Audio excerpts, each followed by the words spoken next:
আচ্ছা বলুন তো, মেয়েটির দোষ কোথায় ছিল?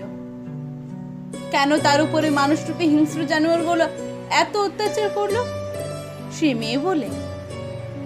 পরনে পোশাক ছিল ভালো, 36 ঘন্টা পরিশ্রম করার পর একটু বিশ্রাম নেওয়ার জন্য সেমিনার রুমে গিয়েছিল ভোর 3টার সময়। সে মেয়েটি জানতো না সেই বিশ্রামই তার শেষ বিশ্রাম। মেয়েটির মৃত্যুর সাথে সাথে এক বাবার তার মেয়েকে উচ্চ শিক্ষায় শিক্ষিত করার যে স্বপ্ন, সেই স্বপ্নের মৃত্যু। এক মার কোল শূন্য হয়ে গেল। রোজ হাজার হাজার মেয়ে হচ্ছে নির্ভয়া, অভয়া, তিলোত্তমা। তারা বিচার পায়নি কেউ। তারা প্রতিবাদ করতে চাইলে তাদেরকে আরো বেশি অপমানিত, লাঞ্ছিত হতে হয়েছে। আমাদের এই সমাজ যে দোষ করে তাকে শাস্তি না দিয়ে অত্যাচারিত নারীকে দোষারোপ করে। আমরা মেয়ে বলে আমাদের উপর দোষ চাপানোটা খুব সহজ, তাই না? আমরা স্বাধীন ভারত মাতার পরাধীন মেয়ে।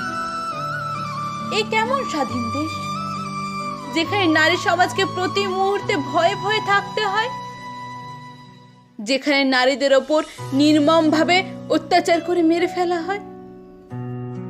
আমাদের দেশ স্বাধীন হয়ে গেলেও আমাদের এই নারী সমাজ এখনো স্বাধীন হয়নি।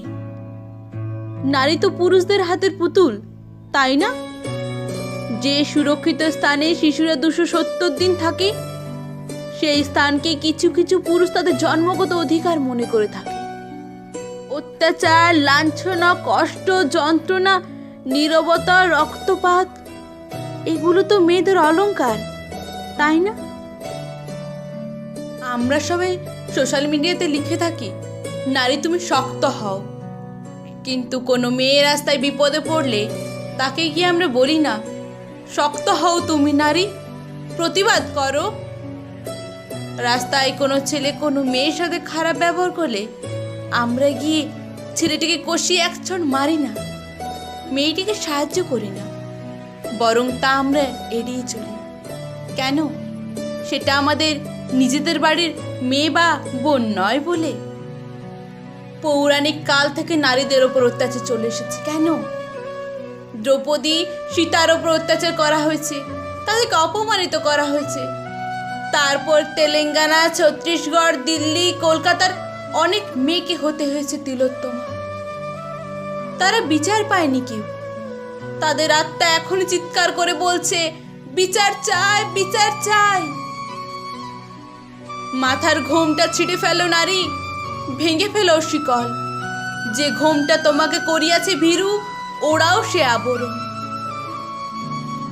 এবার আর মুখে বললে হবে না আমরা নারী, আমরা পারি, কাজেও করে দেখাতে হবে।